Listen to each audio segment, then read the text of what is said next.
A very good morning, guys, and I am back again with another video of प्राचीन Bharat and subtitle is भारतीय इतिहास के स्रोत part 2। I hope आपने मेरा पिछला वीडियो काफ़ी लाइक किया होगा, आपको कुछ कमियां भी लगी होंगी उसमें। आपको जो भी कमियां या गलती लगती है आप कमेंट सेक्शन में बताते जाइए, ठीक है, और उसको इम्प्रूव करने का पूरा पूरा उस पर काम किया जाएगा। और आज का वीडियो हम यहाँ स्टार्ट करते हैं हमारे पहले प्रश्न के साथ। तो हमारा पहला प्रश्न है, अरबों ने भारत को हिंदुस्तान नाम दिया। आपको पता है भारत को हिंदुस्तान नाम दिया था अरबों ने, अरब वासियों ने, ठीक है, और यूनानियों ने दिया था इंडिया। सर्वप्रथम हिंदुस्तान नाम का उल्लेख कहाँ मिलता है, किस ग्रंथ में मिलता है, किस अभिलेख में मिलता है, ठीक है, ये हिंदुस्तान नाम। तो यहाँ इसका उत्तर है ईरान के शासक शाहपुर प्रथम के नक्शाए रुस्तम अभिलेख में, ठीक है। और ये जो अभिलेख है काफ़ी ज़्यादा इम्पॉर्टेंट है, जीके पॉइंट ऑफ व्यू से काफ़ी ज़्यादा पूछा जाता है ये। तो ये जो अभिलेख है ये 3 भाषाओं में है, ईरानी, पहलवी या यूनानी, साथ में यूनानी, जिसको हम ग्रीक भी बोलते हैं, ठीक है। और आपको एक चीज़ यहाँ मेंशन कर दूँ, यहाँ पूरे जो एट प्रेजेंट भारत है या भारतीय उपमहाद्वीप है उसके लिए हिंदुस्तान शब्द का प्रयोग नहीं किया गया था।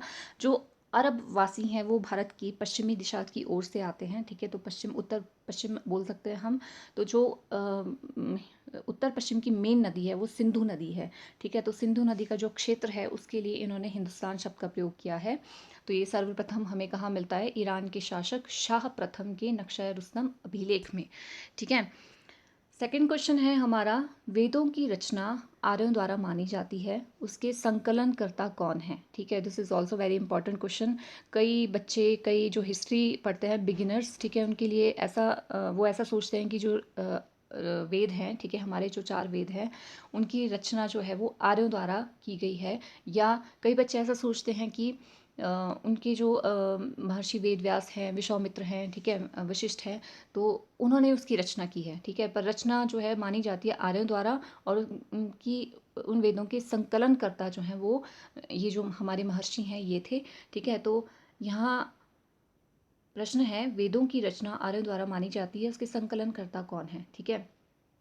महर्षि वेद व्यास, ठीक है, यहाँ महर्षि वेद व्यास जो है वैसे ऋग्वेद के हैं, ऋग्वेद के संकलन करता है, चारों वेदों के अलग अलग संकलन करता है। तो यहाँ क्वेश्चन थोड़ा मॉडिफाई होगा कि जो ऋग्वेद है उसके संकलन करता कौन है, महर्षि वेद व्यास। और एक और क्वेश्चन यहाँ बनता है हमारा कि चारों वेदों को क्या बोला जाता है। यहाँ मुझे थोड़ा रिमाइंड हो रहा है इलेक्शन कानून को, के क्वेश्चन में आया था ये कि चारों वेदों को सम्मिलित रूप से क्या बोला जाता है। तो इसका सही उत्तर है वेद संहिता, ठीक है। नेक्स्ट क्वेश्चन है हमारे उपनिषदों से। उपनिषदों की संख्या 108 मानी जाती है, हमारे टोटल उपनिषद 108 हैं। तो 108 उपनिषदों का उल्लेख किस उपनिषद में मिलता है, ठीक है, कि हमारे टोटल उपनिषद 108 है, इसका वर्णन कहाँ है, किस उपनिषद में है। तो इसका सही उत्तर है मुक्तिको उपनिषद, ठीक है। This is also very important.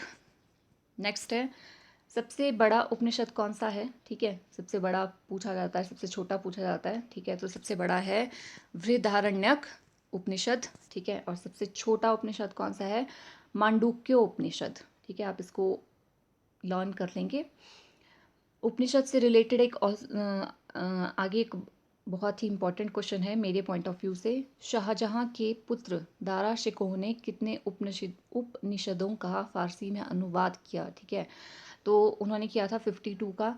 और उन्हें शीर्षक क्या दिया, यहाँ 2 क्वेश्चन बनते हैं कि कितने उपनिषद का किया था। 52 उपनिषद थे और उनका नाम क्या दिया था, यहाँ दिया था सिर्रे अकबर, यहाँ थोड़ा मिस्टेक है, सिर्रे अकबर, ओके। तो आप इसको भी लर्न कर लेंगे।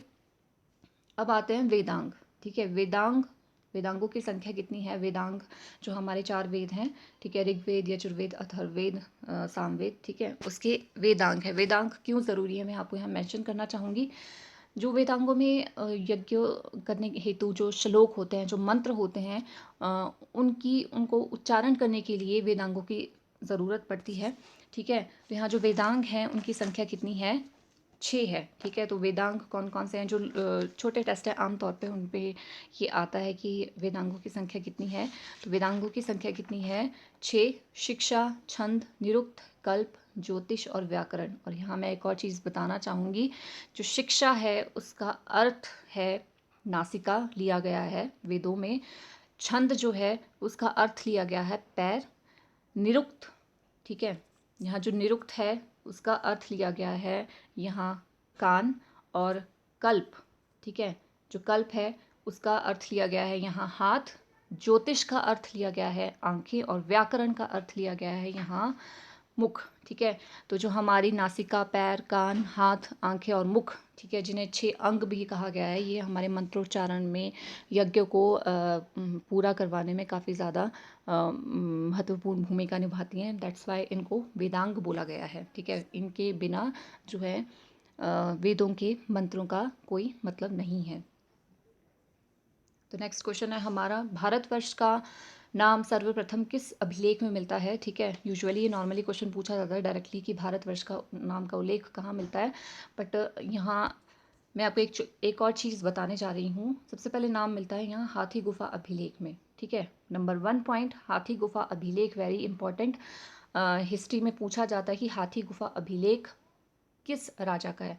यहाँ किस राजा का है, ये जो चेदी वंश का राजा था खारवेल, ठीक है, जिसने कलिंग पर शासन किया था, उसका अभिलेख है ये। और इसकी लैंग्वेज है प्राकृत भाषा। तो ये भी क्वेश्चन बनता है कि हाथी गुफा अभिलेख की भाषा क्या है, प्राकृत भाषा है इसकी।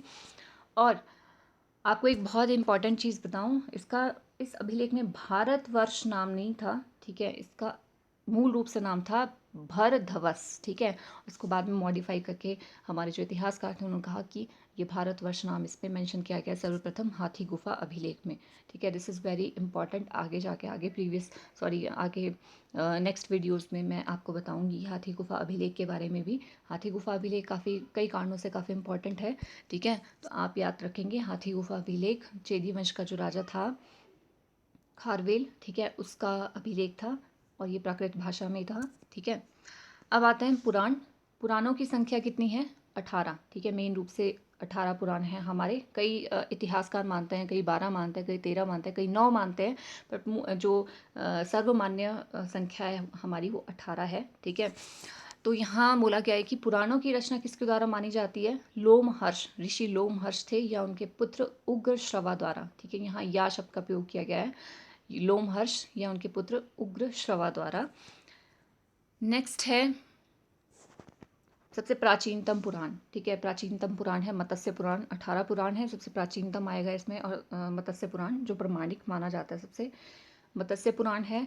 18 पुराणों में से मैं आपको यहाँ एक काफ़ी अच्छी इन्फॉर्मेशन देना चाहती हूँ। 18 पुराणों में से 5 पुराणों में ही राजाओं की वंशावली पाई जाती है, ठीक है। पुराण जो है, हमने पिछले वीडियो में भी पढ़ा था कि पुराणों में भारतवर्ष के बारे में भी काफ़ी ज़्यादा नॉलेज मिली है, राजाओं के शासकों के बारे में नॉलेज मिली है। बट यहाँ मेंशन किया गया है कि 18 पुराणों में से सिर्फ 5 पुराणों में ही राजाओं की वंशावली पाई गई है। राजाओं के वंश के बारे में, राजाओं के नाम, उनकी शासन व्यवस्था के बारे में हमें बताया गया है। और सबसे अच्छा वर्णन जो है हमें मत्स्य पुराण में मिलता है, जो प्राचीनतम भी है, ठीक है। तो यहाँ मेंशन कर रही हूँ मैं कौन कौन से पुराण हैं जिसमें किस किस वंश के बारे में हमें पता चलता है। तो यहाँ जो मौर्य वंश है, ठीक है, मौर्य वंश है, मौर्य वंश का वर्णन हमें मिलता है विष्णु पुराण में, ठीक है। सातवाहन वंश है, सातवाहन वंश का वर्णन मिलता है हमें मत्स्य पुराण में।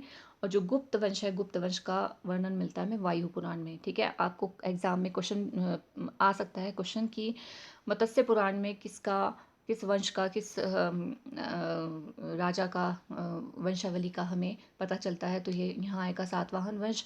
वैसे ही विष्णु पुराण और वायु पुराण से पूछा जा सकता है, ठीक है। और मैं यहाँ आपको एक और चीज़ मेंशन करना चाहूँगी। ये जो सातवाहन वंश है, सातवाहन वंश जो है उसका पूरा का पूरा जो इतिहास लिखा गया है, वेदर इट इज़ इन मत्स्य पुराण या किसी और चीज़ में, तो इनका जो पूरा का पूरा इतिहास लिखा गया है वो लिखा गया है अभिलेखों के माध्यम से, ठीक है। इनके कोई कॉइन्स पे इनका कोई कोई हमें इतिहास नहीं मिलता है। थोड़ा बहुत मिलता है, बट मेनली जो इतिहास है वो अभिलेखों पर लिखा गया है। इनके अभिलेख काफ़ी फेमस हैं, ठीक है। और जो शक और यवन है उनका कॉइन्स पर आपको पता है जो सबसे पहला पहला वंश था, ठीक है, शक और यवन, उन्होंने तिथि, डेट्स और राजाओं के नाम का अंकन करना शुरू किया था अपने कॉइन्स पर, ठीक है। और नेक्स्ट आता है महाकाव्य हमारा रामायण। महाकाव्य रामायण की रचना किसने की। तो आजकल सभी रामायण देख रहे हैं, ठीक है। रामायण खत्म हो चुका है, अब तो महाभारत लगा है। तो रामायण की रचना की थी महर्षि वाल्मीकि ने, ठीक है। और इसका कई लैंग्वेजेस में, बंगाली में, तमिल में अनुवाद हो चुका है। ठीक है, हम आगे अपनी वीडियोस में पढ़ेंगे कि किसने इसका अनुवाद किया है, अंग्रेज़ी में किसने किया है, फ़ारसी में किसने किया है। रामायण में कुल 7 कांड हैं। This is also very important. कुल कांड कितने हैं? 7 कांड हैं। और एक क्वेश्चन आया था पेपर में कि इसके किस कांड में सती प्रथा का उल्लेख है। ठीक है, और सती प्रथा के बारे में आपको बताना चाहूँगी कि सती प्रथा का जो सबसे प्रमाणिक उल्लेख मिलता है वो किस अभिलेख में मिलता है? वो भानुगुप्त के एरन अभिलेख में मिलता है। ठीक है, यहाँ मैं मेंशन भी करना चाहूँगी, कई बच्चों को पता होगा। ठीक है, Bhanugupta, sorry for bad writing. ठीक है, भानुगुप्त का एरन अभिलेख। ठीक है, गुप्त वंश के शासक थे ये। तो उन्होंने बताया था कि उनका एक कोई सेनापति था। ठीक है, तो उसकी जो स्त्री थी उसकी मृत्यु पर सती हो गई थी, तो वो प्रमाणिक ये था, उसका इन्फॉर्मेशन थी सती प्रथा की। और रामायण में भी इसका उल्लेख मिलता है। तो ये किस कांड में मिलता है? तो इसका आएगा सही आंसर सुंदर कांड में। और रामायण के बारे में थोड़ी इन्फॉर्मेशन यहाँ भी है। मूल रूप से रामायण में 6000 श्लोक हैं थे। ठीक है, जब रामायण की रचना की थी वाल्मीकि ने, और बाद में बढ़कर इनकी संख्या हो गई थी 12,000। ठीक है, और जब इसकी संख्या 24,000 हुई तो इसका नाम यहाँ मेंशन किया गया है चतुर्विंशति सहस्त्री। ठीक है, तो इसका मेन रूप से नाम जो था चतुर्विंशति सहस्त्री पड़ा जब इसमें 24,000 श्लोक इसमें ऐड किए गए। ठीक है, तो आप इसको याद रख सकते हैं। मेनली क्वेश्चन आते हैं कि महाभारत और रामायण में से किसका नाम चतुर्विंशति सहस्त्री है। महाभारत में 1,00,000 श्लोक हैं। ठीक है, और रामायण में 24,000 श्लोक हैं। ठीक है, तो आप डिफरेंस जो है अपने आप निकाल सकते हैं इसका। और हमारा नेक्स्ट क्वेश्चन है, जम्बू द्वीप का उल्लेख किस ग्रंथ में मिलता है। ठीक है, मैंने आपको पहले बोला था प्रीवियस वीडियो में, जम्बू द्वीप जो है, जो इतिहासकार थे हमारे संस्कृत के, जो हमारे ग्रंथ थे उसमें बोला गया है कि पृथ्वी में 8 या 9 द्वीप थे मुख्य रूप से, उसमें एक जम्बू द्वीप भी था। और जम्बू द्वीप में, भारतवर्ष में जो राजा लोग थे वो यज्ञ करते थे, जिसके कारण काफ़ी ज़्यादा पवित्र भूमि मानी जाती थी भारतवर्ष। ठीक है, तो जम्बू द्वीप का उल्लेख किस ग्रंथ में मिलता है? पुराणों में। ठीक है, हमारा नेक्स्ट क्वेश्चन है, यहाँ आपको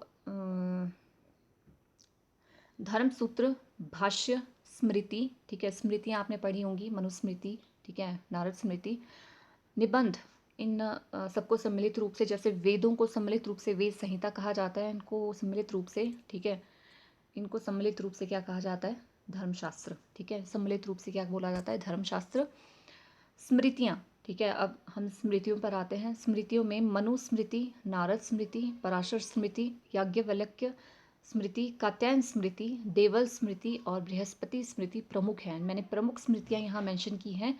ठीक है, और जो आपकी मनुस्मृति है वो काफ़ी इम्पॉर्टेंट है शुंग काल के लिए, जिसे जिसे हम मौर्योत्तर काल भी बोल सकते हैं। मौर्य काल के बाद का जो काल आता है शुंग काल। ठीक है, जिसमें पुष्यमित्र शुंग काफ़ी ज़्यादा इम्पॉर्टेंट स्थान रखते हैं शुंग वंश में। ठीक है, तो मनुस्मृति जो है वो शुंग काल का हमें वर्णन देती है। ठीक है, तो यहाँ नारद स्मृति जो है वो हमें गुप्त काल का, ठीक है, वैसे गुप्त काल जो है वो याज्ञवल्क्य, कात्यायन, देवल, बृहस्पति और पराशर सब में आती है थोड़ी थोड़ी, बट नारद स्मृति जो है वो काफ़ी ज़्यादा इम्पॉर्टेंट है गुप्त काल के लिए।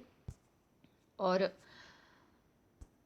यहाँ आज मैं अपना वीडियो समाप्त करती हूँ। ठीक है, आई होप आपको मेरा वीडियो अच्छा लगा होगा, और मैं अगेन आपसे रिक्वेस्ट करती हूँ कि अगर आपको कोई गलती लगती है, अगर आपको कोई चीज़ इम्प्रूव करनी है मेरी वीडियो में, आप चाहते हैं कि ऐसी चीज़ हो इसमें वीडियो में, ठीक है, तो आप कमेंट सेक्शन में लिख सकते हैं और अपने व्यूज़ दीजिए एंड लाइक एंड शेयर कीजिए अगर आपको वीडियो अच्छा लगता है। एंड आप रेगुलर इस वीडियो को सुबह 11 बजे हमारी वेबसाइट www.elitestudy.co.in पर भी सुन सकते हैं। हमारा फेसबुक पेज भी है इलाइट स्टडी फेसबुक पर, और यूट्यूब चैनल पे तो आप सुनते ही हैं इसको। And thank you and have a nice day.